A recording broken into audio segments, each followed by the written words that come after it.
I know exactly what you've been told your whole life, that you're too much, that you need to calm down, that you're overreacting. You've probably rehearsed an apology for crying at a commercial or for needing to leave a party 20 minutes after you got there. And today, I want to tell you something that might rearrange everything you believe about yourself. The label you've been given is wrong. There is nothing broken in you, you're not fragile, and you're not too emotional. What you actually have is something psychologists call high sensitivity. But I like to think of it differently. You're not oversensitive, you're high fidelity. While most people are running life on compressed audio, you're hearing the world in lossless sound. And by the end of this video, you'll understand the science behind why and why the world needs people wired exactly like you. This isn't a personality quirk, it's biology. Roughly 1 in 5 people process the world through a nervous system built with a wider dynamic range than everyone else's. Here's what that actually means mechanically. First, your brain doesn't have a bouncer at the door. Most nervous systems are built with something researchers call sensory gating, a kind of bouncer that stands at the entrance of your attention and turns away 90% of incoming information before it ever reaches your conscious mind. It's efficient, it saves energy.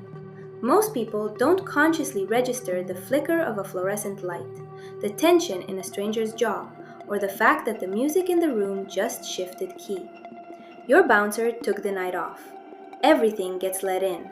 The hum of the fridge, the tightness in your friend's voice, the slight change in the room's temperature when someone walks in upset.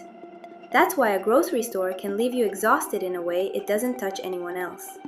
But it's also why you're the one who notices the crack in a plan before anyone else does, or catches the one sentence in a meeting that actually mattered. Second, your empathy circuitry runs hot. There's a network of cells in the brain that let us feel, in miniature, what someone else is feeling. That's how empathy works at all. In you, that network isn't running at a whisper, it's running at full volume.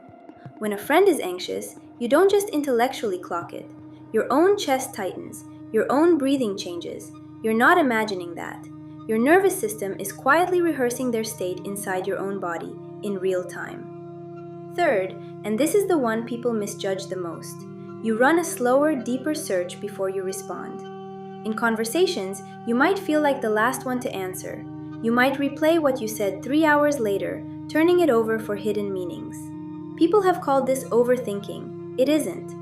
While a lot of brains do what researchers call shallow processing, reacting to what's directly in front of them, yours is doing something closer to cross-referencing. It's pulling in memory, weighing intent, running the tape forward to guess how this moment ends. That pause isn't confusion. That pause is quality control. Here's the question worth sitting with. If this trait makes life harder, why does it still exist? Evolution is ruthless about cutting things that don't earn their keep. If sensitivity were pure liability, it would have vanished generations ago. It didn't. It survived in every documented human population and in over 100 other species, from fish to birds to dogs. That's not an accident. That's a design choice nature kept making over and over. Think about an old ship's crew.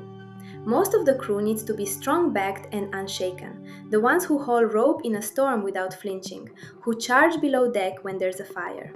But a ship of nothing but fearless deckhands sailed straight into a reef, because nobody on board was built to notice the change in the wind 3 hours before the storm hit, or the faint smell of smoke 2 decks down before it became a blaze. That's the role you were built for, not the one charging forward. The one who reads the sky, who clocks the tension in a room before anyone says a word out loud, who senses that a deal feels wrong before anyone can explain why. Your sensitivity isn't a weaker version of strength. It's a completely different instrument, tuned to catch signals other instruments are built to ignore. I won't pretend this comes free. Because you're running everything at higher resolution, you also hit your ceiling faster. There's a point in the day where you simply need the room to go quiet, need the phone off, need to sit in the dark for 20 minutes and not perform anything for anyone. That's not you being dramatic, that's a system that's been processing at full bandwidth all day, finally asking for a reboot. There's a good metaphor for this from the actual research. Some people are dandelions, and some are tulips grown in a hothouse. The dandelion is built to survive absolutely anywhere: a crack in the pavement, a neglected yard, a windy field. It does fine no matter what you do to it. The hothouse tulip is a different creature entirely. Thrown into that same crack in the pavement, it struggles, wilts, underperforms. But give it the right soil, the right temperature, the right light, and it produces something the dandelion was never built to produce.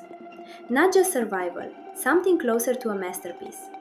For years, you've probably measured yourself against the dandelions around you and quietly concluded you were the defective one. The research says otherwise. It's called differential susceptibility. Put a highly sensitive person in a rough, chaotic, critical environment and they'll struggle more than almost anyone. But put that same person in an environment that actually supports them and they don't just catch up to everyone else. They outperform them. The sensitivity that looked like a liability turns out to be a multiplier, but only once you stop trying to survive the pavement and start building yourself a hothouse. So here's my advice, and it's not what you've been told before. Stop trying to install a thicker skin. You cannot rewire this out of yourself, and honestly, you shouldn't want to. The world is already saturated with people who feel nothing and notice nothing. It doesn't need one more person like that. It needs you to keep running at full resolution, but to finally start protecting the instrument doing all that work. That means building real boundaries instead of apologizing for needing them. It means treating your need for quiet as basic maintenance, not an inconvenience you owe someone an explanation for. It means walking out of rooms, jobs, and relationships that are permanently too loud for the way you're built, instead of white-knuckling your way through them and calling it resilience. And the next time someone tells you that you're too sensitive, don't shrink. Just quietly remember what's actually true. There's nothing wrong with your wiring. You're simply recording the world in a resolution most people were never built to notice. And in a world getting louder and more numb every year, that's not a burden you're carrying. That might be the most useful thing about you.